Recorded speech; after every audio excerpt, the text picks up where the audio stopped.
Ngeri-ngeri Pak Sanjaya Pare mesti liwat ya. Anggap ngeri. Berarti sampean gak tau dolanan TikTok lah, sampean gak roh. Ini kan toh.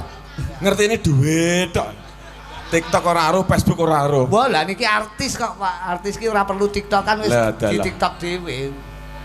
Oh alah niku to Pak, jenengan sing biasane lewat sogo ala ngeri niku to.